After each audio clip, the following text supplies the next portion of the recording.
Well, hello and welcome. I am the Scrappy Grandma. My name is Lanita, and I am coming to you each week. I come on YouTube and read a portion of the first 5 books of the Bible, which is called the Torah.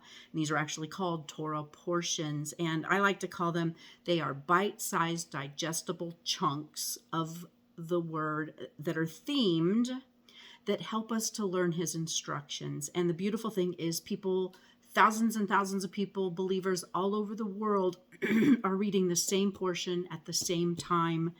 And that just creates such a beautiful unity. I mean, imagine how the Father feels to see his children in unity, feasting on his word all at the same time, all at the same place. And then we get to discuss it. And we have a woman's Discord group where we get together on Thursdays at noon Pacific time, and we discuss what we have studied out of this portion during the week. And it's a beautiful thing. I think we have about 15 to 17 of us now.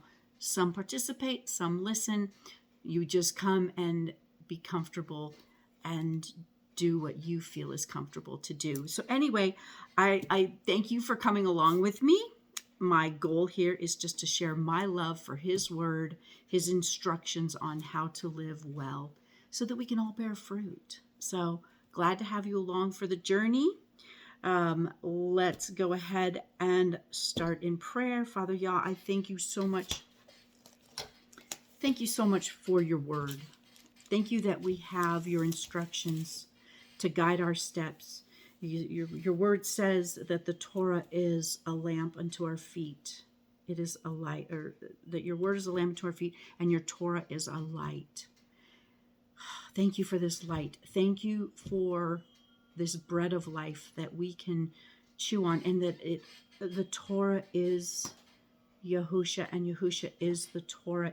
Everything points to him, our Savior, our Messiah. Thank you for the opportunity to come on YouTube and be able to share with people all over the country as we can gather together and lift you up and glorify you. I ask that you guide my words, that I decrease, you increase. These are your words, and just help me to be a useful vessel for your kingdom in sharing the love of your word. In Yahusha's glorious mighty name. Amen. All right, so this portion is week number 31, and it is called Emor, which is say, S-A-Y. And it's Leviticus 21, 1 through 24, 23. Ezekiel 44, 15 through 31 is the prophets, the portion of the prophets, which usually corresponds to the Torah portion that we're reading. And then the gospel part, the Brit Hadashah, the New Testament, is Matthew 26, 59 through 66. So let's begin. I'm reading out of the scriptures. It restores the Hebrew names.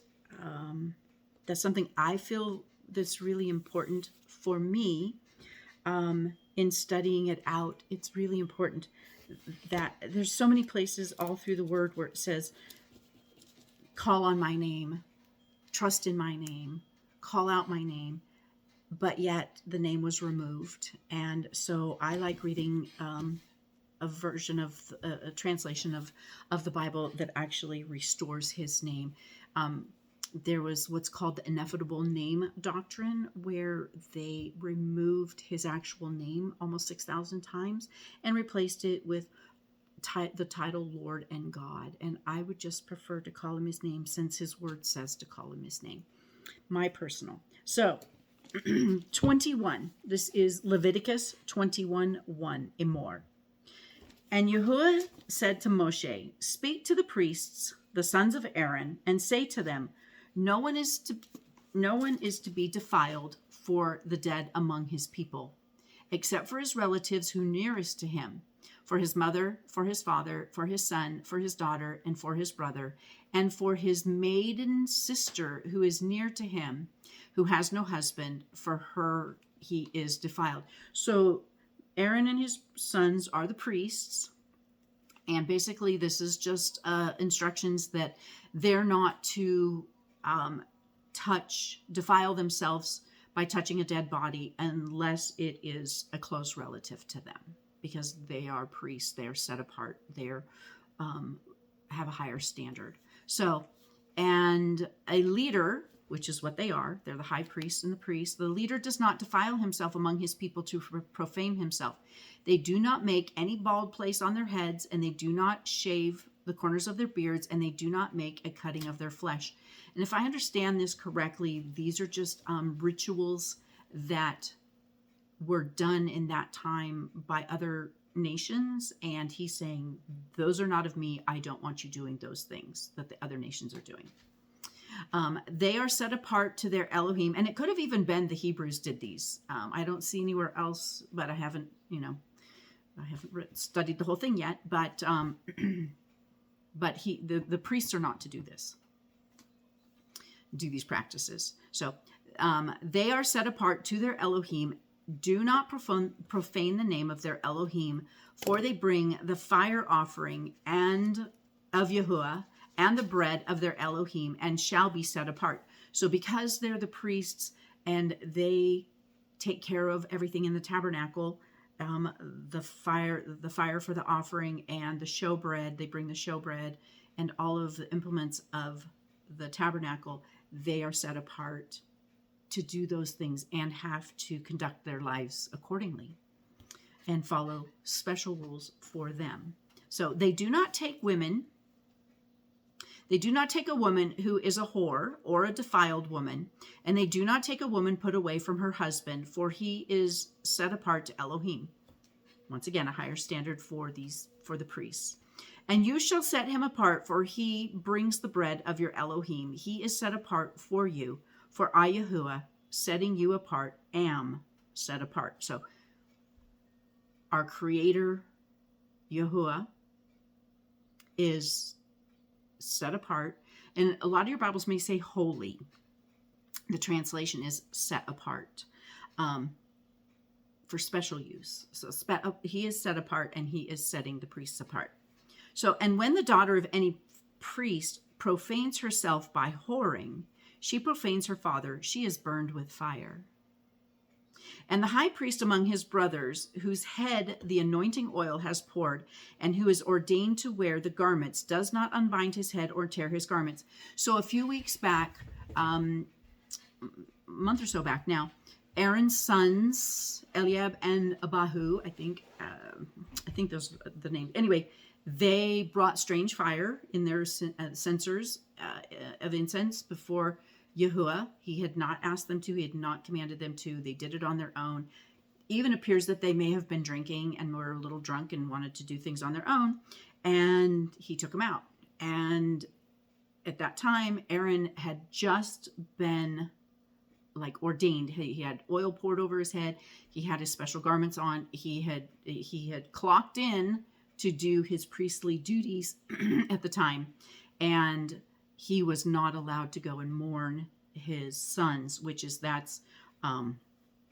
they would mourn their son, let's see here. Sorry. He does not unbind his head nor tear his garments.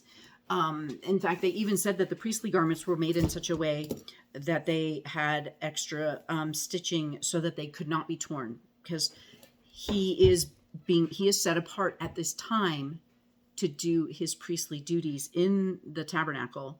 So at that point in time, you cannot go mourn your dead. You are taking care of the things of Yahuwah, and that has to wait, because Yahuwah is what's most important. And this is part of being a priest, is doing it his way. And so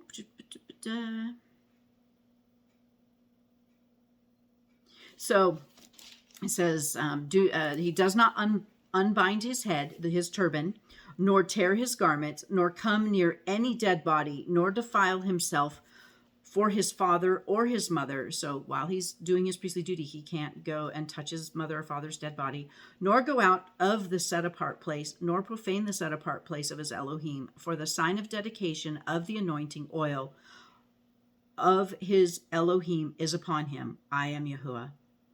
And let him take a wife in her maidenhood, a widow or one put away, or a defiled woman or a whore. These he does not take, but a maiden of his own people he does take as a wife. A friend of mine, Angelina, just posted, and it was a beautiful thing because, this is talking to the high priest, to Aaron, and Yahusha, our Messiah, is our high priest, and he's coming back for a spotless bride.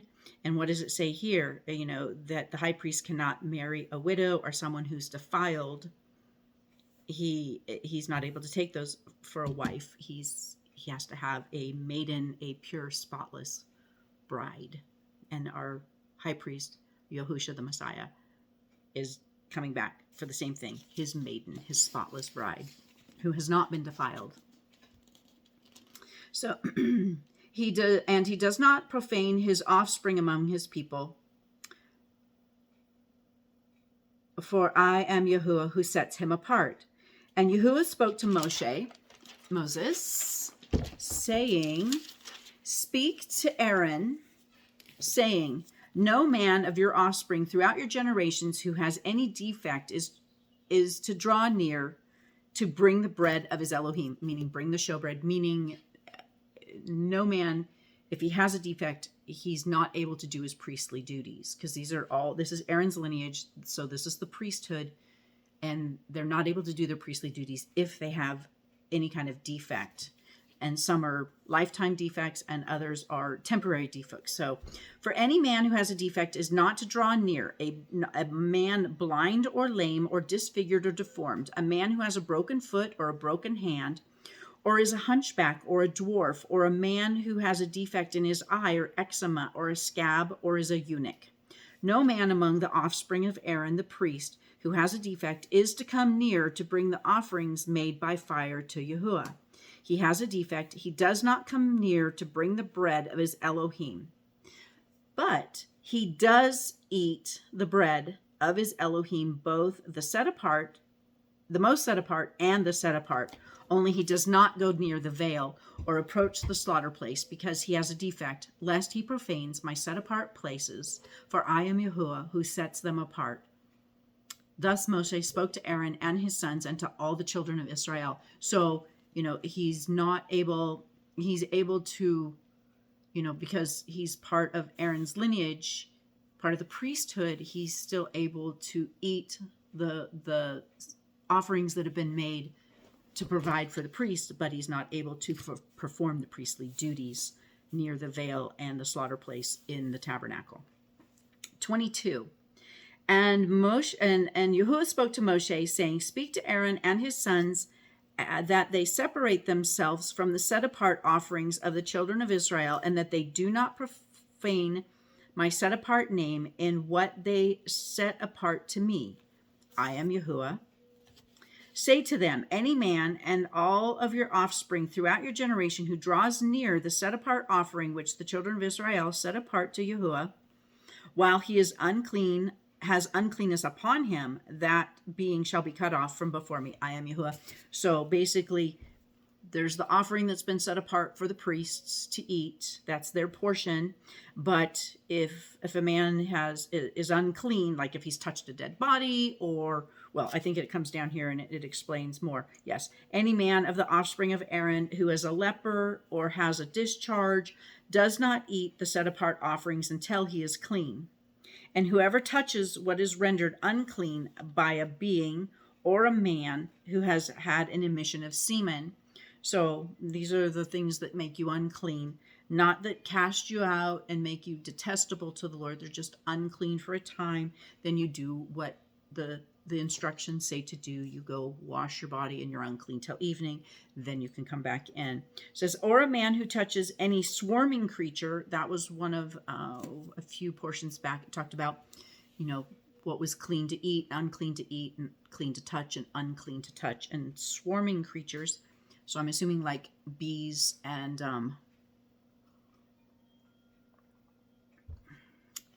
I want to say locusts, but I know locusts are clean. So there's some confusion for me there.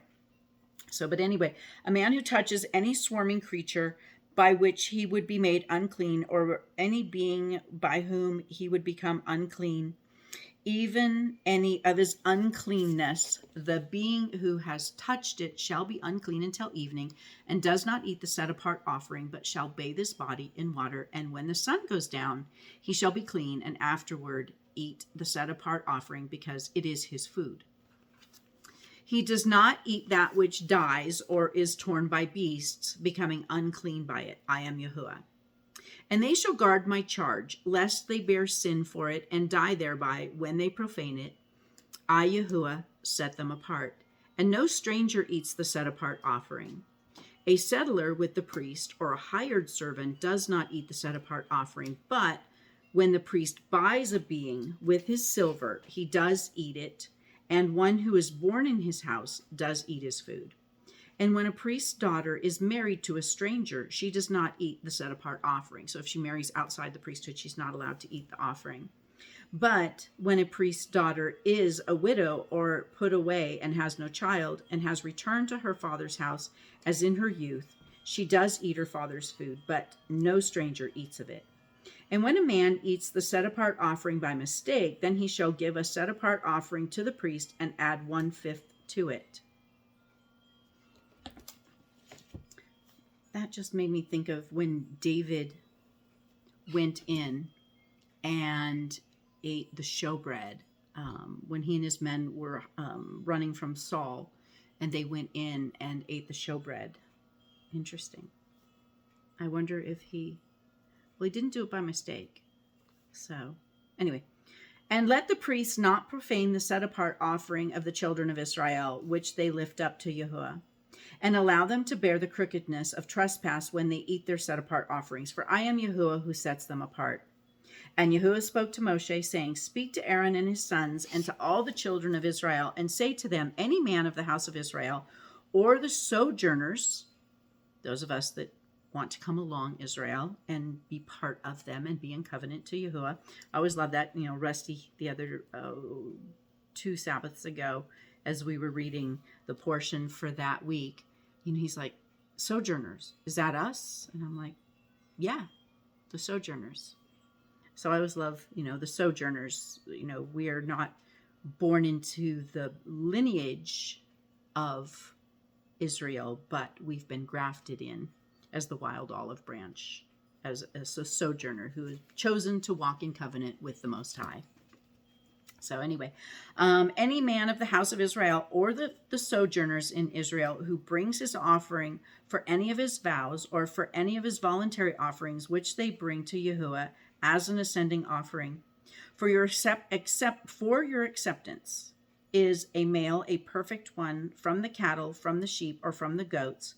Whatever has a defect, you do not bring, for it is not acceptable for you. And when a man brings the slaughtering of peace offerings to Yahuwah, to complete a vow or a voluntary offering from the cattle or sheep, it is to be perfect, to be accepted. Let there be no defect in it. Those blind and broken or cut or having an ulcer or eczema or scab, you do not bring to Yahuwah, nor make an offering by fire of them on the slaughter place to Yahuwah. So when they say perfect, and spotless, they don't mean, because there's nothing perfect on this earth, nothing except for the Creator and Yahusha, his son, nothing perfect. And so, but they mean don't bring the ones that are all maimed and blind and all of that. Bring the best of your flock to your king to offer as an offering. But this is really interesting when it comes down here. Let me see here. Do not bring it to Yahuwah, nor make an offering by fire for them of the slaughter place to Yahuwah. As for a bull or a lamb that has any limb deformed or dwarfed, you do prepare as a voluntary offering, but for a vow, it is not accepted. So I guess it can be accepted for a voluntary offering if it's deformed or dwarfed. Interesting. I actually, when I was a teenager, probably about 14, 15, we had a cow that had a baby calf, and she discarded it. Totally off topic, sorry, but The mother totally discarded it, and so we had to take it up. And I remember I slept for the first couple of nights with it in front of the fire up in our living room, and it was born in the snow. It was, in the winter in the snow. I named it Snowbird, but come to find out it was a dwarf, and it never grew much. It was like a tiny cow, and it was probably why its mother abandoned it, because she knew something was wrong with it, but we kept it alive. And someone actually ended up stealing that cow one day, interestingly enough. But yeah, that was my pet cow that I got to sleep with, and she was adorable, and baby cows are really, really cute. So sorry, off topic, but just made me think of a dwarf. So it can have a deformed limb or dwarf if it's for the voluntary offering, but not for a vow. So do not bring to Yahuwah what is bruised or crushed or torn or cut, nor do it in your land. And from a son of a foreigner's hand, you do not bring any of these as the bread of your Elohim, for their corruption is in them. And I thought this was interesting, and I would really want to do more study. So, and from a son of a foreigner's hand, so basically the pagan nations, the foreign nations that are around, you do not bring any of these as the bread of your Elohim, for their corruption is in them, and defects are in them. They are not acceptable to you. And Yahuwah spoke to Moshe, saying, when a bull or a sheep or a goat is born, it shall be 7 days with its mother, and from the 8th day and thereafter it is acceptable as an offering made by fire to Yahuwah. But do not slay a cow or a sheep and its young, its baby, on the same day. And when you slaughter a slaughtering of thanksgiving to Yahuwah, slaughter it for your acceptance. I've seen that a couple of times. Slaughter it for your acceptance, to be accepted. It is eaten that same day. Leave none of it till morning. I am Yahuwah. And you shall guard my commands and to do them. I am Yahuwah. And do not profane my set-apart name, and I shall be set apart among the children of Israel. I am Yahuwah, who set you apart, who brought you out of the land of Mitzrayim, Egypt, to be your Elohim. I am Yahuwah. 23. And Yahuwah spoke to Moshe, saying, speak to the children of Israel, and say to them, the appointed times of Yahuwah, which you are to proclaim as set-apart gatherings, my appointed times are these. I love it. This is going over the feast. And this was the first year. I've been learning about them the last couple of years, but this year was the first year that Rusty and I both observed Passover and Passover, unleavened bread, and first fruits. And it was really awesome. I love his feast. I'm looking forward to the ones that are coming up. It's beautiful. They all point to our Messiah. Every one of them points to Yahusha, our Messiah. And the first ones he has fulfilled, and the fall feasts, the spring feast he's fulfilled already in his first coming, and the fall feast he was going to fulfill in his second coming. And they're just exciting because unlike the holidays of our worldly holidays, Christmas and Easter, which are supposedly supposed to, honor him, but really aren't, the things that they do don't honor him at all. These ones really, because he's the one that established them, and they all point to him. And so as we're participating and observing them, it's all about him and bringing honor and glory to him.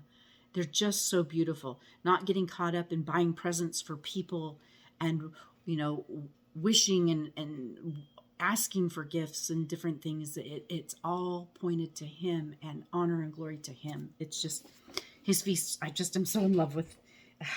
It's just been so awesome learning about them and then actually participating. It's just so beautiful. So, and these are the appointed times of Yahuwah, not of the Jews. They are the appointed times of Yahuwah, which you are to proclaim as set-apart gatherings. My appointed times are these. And I love how the first one starts with, 6 days work is done, but the 7th day is a Sabbath rest, a set-apart gathering. You do no work. It is a Sabbath to Yahuwah in all your dwellings. So the first set apart time is our weekly Sabbath.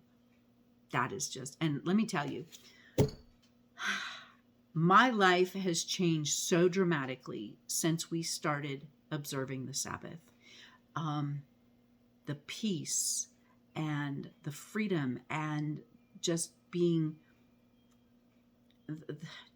set free and having a day just to relax and to rest and to honor and glorify him.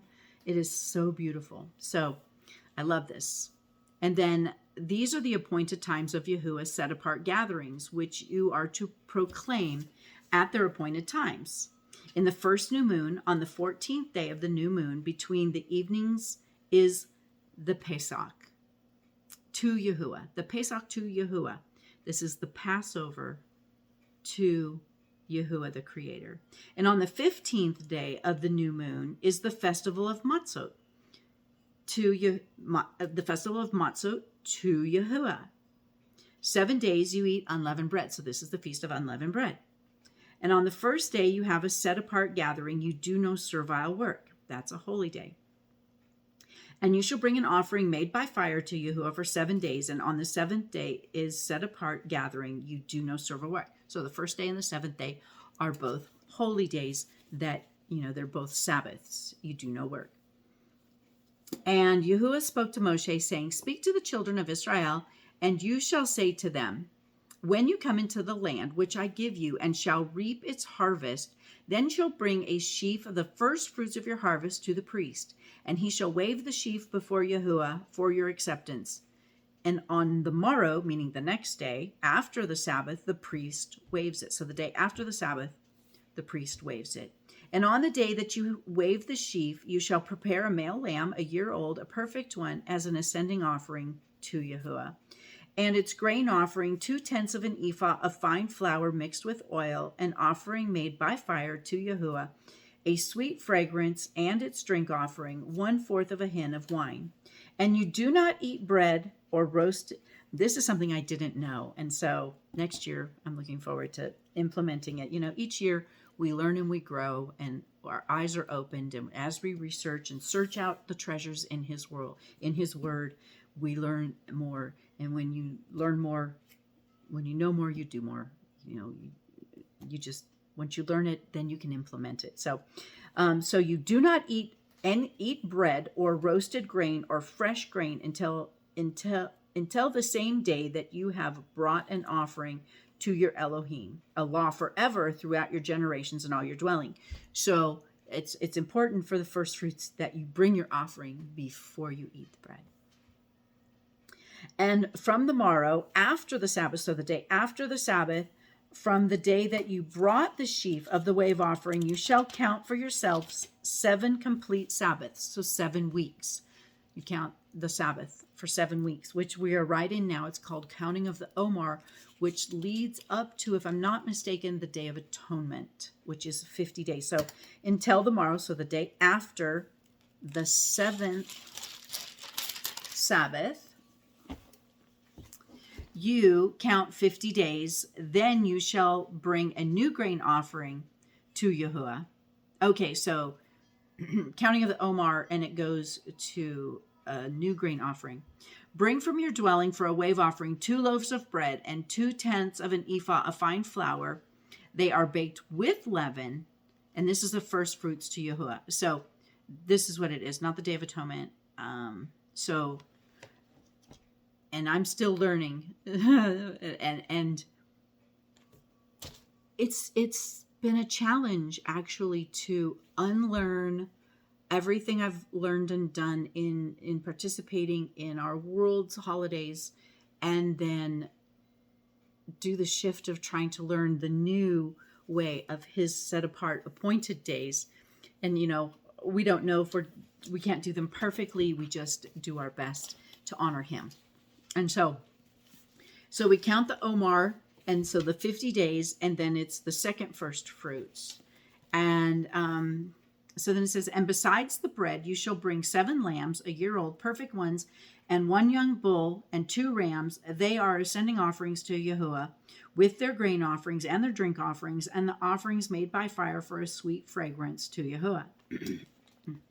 And you shall offer 1 male goat as a sin offering and 2 male lambs a year old as a slaughter of peace offerings. And the priest shall wave them beside the bread of the first fruits as a wave offering before Yahuwah, beside the 2 lambs. They are set apart to Yahuwah for the priest. So this is what the priest's portion to be able to eat. And on the same day you shall proclaim a set apart gathering for yourselves and do no servile work. So it's a holy day, a law forever in all your dwellings throughout your generations. And when you reap the harvest of your land, do not completely reap the corners of your fields when you reap, and do not gather any gleanings from your harvest. Leave them for the poor, for the sojourner. What a wonderful provision that the Father thinks of everybody. For I am Yahuwah your Elohim. And Yahuwah spoke to Moshe, saying, speak to the children of Israel, saying, in the 7th new moon, on the first day of the new moon, you have a rest, a remembrance of Teruah. And if I am... Teruah, I think it means turn around, repentance, Teruah. A set-apart gathering. You do no servile work, and you shall bring an offering made by fire to Yahuwah. And Yahuwah spoke to Moshe, saying, on the 10th day of the 7th new moon, so on the 10th day of the 7th month, is Yom HaKippurim, and it shall be a set-apart gathering for you, and you shall afflict your beings, and shall bring an offering made by fire to Yahuwah. And from what I understand, this is a day of atonement, and on that day we are to fast and fast for atonement. So, and you do no work on that same day, for it is Yom Kippurim, to make atonement for you before Yahuwah your Elohim. For any being who is not afflicted on that same day, he shall be cut off from his people. So this is important that we suffer a little bit. Our Yahusha suffered greatly for us, and we're asked to suffer one day for him, for atonement, for our own atonement. So, and any being who does any work on the same day, that being shall destroy. That being I shall destroy from the midst of his people. You do no work, a law forever throughout your generations in all of your dwellings. It is a Sabbath of rest, and you shall afflict your beings. On the 9th day, afflict your beings, period. On the 9th day of the new moon, at evening, from evening to evening, you observe your Sabbath. And Yahuwah spoke to Moshe, saying, speak to the children of Israel, saying, on the 15th day of the 7th new moon, so on the 15th day of the 7th month, is the festival of Sukkot, for 7 days to Yahuwah. And this is the one I'm really looking forward to.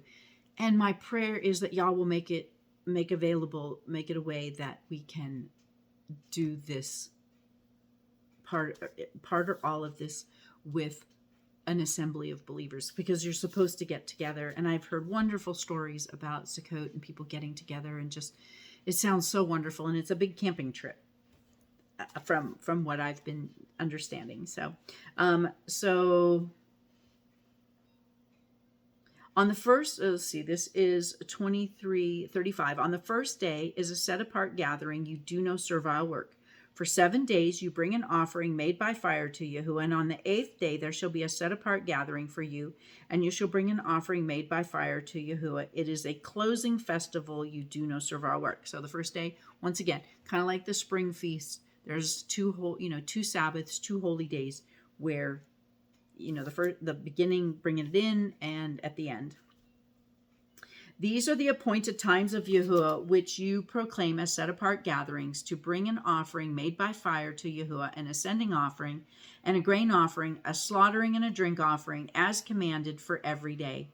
Besides the Sabbaths of Yahuwah, and besides your gifts, and besides all of your vows, and besides all of your voluntary offerings, which you give to Yahuwah. So meaning, these are the appointed times on top of all the other that he has, all the other offerings that we bring on top of that. So So besides your Sabbaths and besides your gifts and besides all your vows and besides all your voluntary offerings which you give to Yahuwah, on the 15th day of the 7th new moon, when you gather in the fruit of the land, celebrate the festival of Yahuwah for 7 days. On the first day is a rest, and on the 8th day is a rest. And you shall take for yourselves on the first day the fruit of good trees, branches and palm trees, twigs and leafy trees, and willows of the stream, and shall rejoice before Yahuwah, your Elohim, for 7 days. So you basically just have a part. It's like a party of Thanksgiving. And you shall celebrate it as a festival to Yahuwah for 7 days in the year, a law forever in your generations. Celebrate it in the 7th new moon. Dwell in booths, so tents. Dwell in tents for 7 days. All who are native born in Israel dwell in booths, so that your generations know that I made the children of Israel dwell in booths when I brought them out of the land of Mitzrayim. I am Yahuwah your Elohim. Thus did Moshe speak to the appointed times of Yahuwah to the children of Israel. I just love learning about the appointed times, because if they weren't important to him, he would have never put them in this book. And as you heard over and over again, these are appointed times to him, not to the Jews, to him. Yes, these instructions were given to his chosen people, but they were given to his chosen people and the sojourners, the people who chose to walk in his ways as well, which is us who have chosen to be whole Bible believers and do all of what it says throughout the entire Bible to the best of our ability as fallible, broken human beings. So, and Yahuwah spoke to Moshe, saying, command the children of Israel that they bring to you clear oil of pressed olives for the light, to make the lamps burn continually. So this is for the menorah that's across from the showbread in the tabernacle. Outside the veil of the witness in the tent of appointment, Aaron is to arrange it from evening until morning before Yahuwah continually, a law forever throughout your generations. So Aaron, and the priest, is supposed to tend the menorah, make sure it's got its oil in it, make sure it's lit, and it is casting light onto the showbread in the tabernacle. And this is part of the priestly job. He is to range the lamps on the clean gold lampstands before Yahuwah continuously. And you shall take fine flour and bake 12 cakes with it, 2/10 of an ephah in each cake. And you shall set them in 2 rows, 6 in a row, on a clean table before Yahuwah, the table of showbread. And you shall put clear frankincense on each row, and it shall be on the bread as a remembrance portion, offering made by fire to Yahuwah. On every Sabbath he is to arrange it before Yahuwah continually from the children of Israel as an everlasting covenant. So it sounds like on every Sabbath he goes in and he puts fresh bread out for Yahuwah. And it shall be for Aaron and his sons, and they shall eat it in the set-apart place, because it is most set apart to him from the offering of Yahuwah, made by fire, an everlasting law. So, they eat what's there and then arrange new, possibly. If anyone knows that, let me know. And the son of a Israeli woman, whose father was a Mitzrite man, so a son of a woman from Israel, and whose father was from Egypt, went out among the children of Israel, and the Israeli woman's son and a man of Israel strove in the camp. So they got into a fight, and the Israeli woman's son blasphemed the name and cursed. So they brought him to Moshe. Now his mother's name was Shelomith, the daughter of Dibri of the tribe of Dan. And they put him under guard, that it might be declared to them at the mouth of Yahuwah. And Yahuwah spoke to Moshe, saying, bring the one who is cursed outside the camp, and all those that heard him, they shall lay hands on his head, and all the congregation shall stone him. You know, I was thinking about stoning the other day, and oh man, what a way to go. To have rocks thrown at you until you finally die. Not the way to do it. So, and speak to the children of Israel, saying, anyone who curses his Elohim shall bear his sin, and he who blasphemes the name of Yahuwah shall certainly be put to death. And all the congregations certainly stone him, the sojourner as well as the native. When he blasphemes the name, he is put to death. And a man who strikes a being of any man shall certainly be put to death. And he who strikes a beast repays it body for body. And when a man inflicts a blemish upon a neighbor, he has done so, it is done to him. Fracture for fracture, eye for eye, tooth for tooth. As he inflicts a blemish upon, so it is done to him. So that's where the whole eye for an eye, tooth for, eye for an whatever, eye for an eye comes from. And he who strikes a beast repays, and he who strikes a man to death is put to death. You are to have one right ruling for the sojourner and for the native. Yay! We are under the same covenant, same laws, same rules, same instructions. For I am Yahuwah your Elohim. And Moshe spoke to the children of Israel, and they brought the one who cursed outside the camp, and they stoned him with stones. And the children of Israel did as Yahuwah commanded Moshe. So that is the Torah portion. Now next is Ezekiel 44, 15 through 31. But the priests, the Levites, the sons of Zadok, who guarded the duty of my set-apart place when the children of Israel went astray from me, they shall draw near to me to serve me, and shall stand before me to bring to me the fat and the blood, declares the Master Yahuwah. And they shall enter the set-apart place, and they shall draw near to my table to serve me, and they shall guard my charge. And it shall be, when they enter the gates of the inner courtyard, and they put on the linen garments, and no wool shall come upon them while they attend within the gates of the inner court or within the house. They shall have linen turbans on their heads and linen trousers on their body, and they shall not gird themselves with sweat. And this I don't understand. They shall not gird themselves with sweat. I need to research that. And what is that? This is Ezekiel 44, 18. I just need to understand that. And when they go out to the outer courtyard, to the people, they shall take off their garments in which they have attended, and shall leave them in the set apart rooms, and shall put on other garments, and they shall not set the people apart in their set apart garments. So they had different garments for different functions, different jobs. And their heads shall not shave, nor shall they let their hair grow long. They shall keep their hair well trimmed. And no priest is to drink wine when he comes into the inner courtyard. I find this really interesting because Yahusha is our high priest. And all of the pictures that we have of him in our modern world is of fair-haired, fair-skinned, long, flowy hair.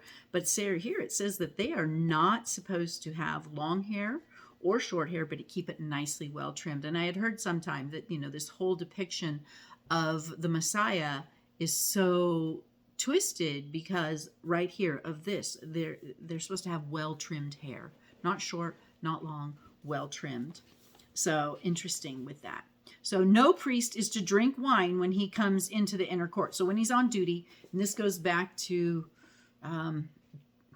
Aaron's sons who brought the strange, that they had right afterward, he said, you're not supposed to drink wine basically while you're on duty. So no priest is to drink wine when he comes into the inner court. And they do not take a wife, a widow, or a divorced woman, but take maidens of the seed of the house of Israel or widowed of priests. So they can marry a virgin, essentially, or they can marry it, like if another priest passes and his wife is left, they can marry another priest's wife, which is really cool because that helps to provide for her. Because back in those days, women, the only way they were provided for was through their fathers or through their husbands.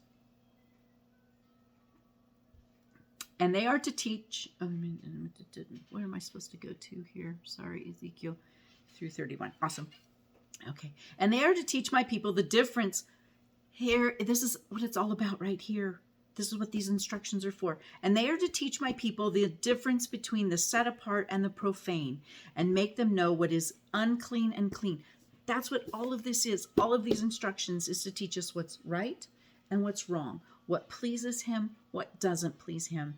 And that's why I love this so much, because, we all want direction. We all want, which way am I supposed to go? What am I supposed to follow? And it's all laid out right here. And it's very detailed, very, very detailed. Yes, it's a challenge putting it into our modern world with our modern minds. And that's why we have to have, an ancient Hebrew mindset, because this was, written, but it's still applicable, and it's so beautiful. So, what is clean and what is unclean? And they are to stand as judges in dispute and judge it accordingly to my right rulings. And they are to guard my tarot, my Torah, my instructions, and my laws in all my appointed times, and set apart my Sabbaths. So the priests are there to teach us how to do things his way. And they are not to defile themselves by coming near a dead man. Only for a father or a mother or a son or a daughter, for a brother or an unmarried sister, they defile themselves. And after his cleansing, they count 7 days for him. And on the day that he comes into the inner court of the set apart place to attend in the set apart place, he brings his sin offering, declares the Master Yahuwah. And it shall be to them for an inheritance. I am their inheritance. So see, the priests don't have an inheritance. They don't have, they don't have their inheritance is serving Yahuwah. So beautiful. I am their inheritance, and you give them no possessions in Israel, no possession in Israel. I am their possession. The grain offering and the sin offering and the guilt offering they are to eat, and all that is dedicated in Israel is theirs. And the first of all the first fruits and all of their contribution of all of their contributions, and the first of all the first fruits of all, and every contribution of all, and all your contributions belong to the priests. That's how he provides for them. And the first of your ground meal you give to the priests, so that a blessing rests on your house. The priests are not to eat any bird or beast found dead or torn to pieces. So it's just so beautiful. So even here, you give your best, you take your offering, you give it to the priest, and right here the promise, so that a blessing rests on your house. So that is Ezekiel 44, 15 through 31. And now the gospel is Matthew 26, 59 through 66. 59, there it is. And the chief priests and the elders and all the council were speaking false witnesses against Yahusha to put him to death, but found none. Although many false witnesses came forward, they found none. But at least 2 false witnesses came forward and said, this one said, I am able to destroy the dwelling place of Elohim, to build it in 3 days. And the high priest stood up and said to him, have you no answer to make? What do these witnesses have you no answer to make? What do these witnesses against you? But Yahusha remained silent.